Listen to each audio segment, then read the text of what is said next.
Hi! నమస్తే. ఒక చిన్న మాట.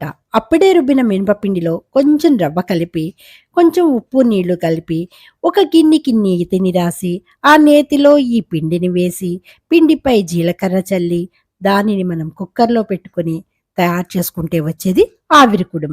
ఈ ఆవిరికుడుం టేస్ట్ సూపర్ అంటే సూపర్ ఉంటుంది.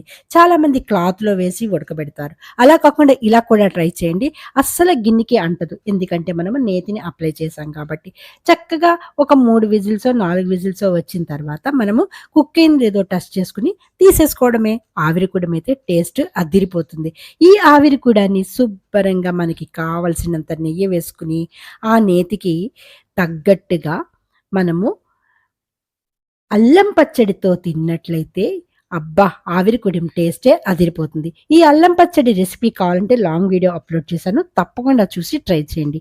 Thank you for watching. Please subscribe my channel. Thank you.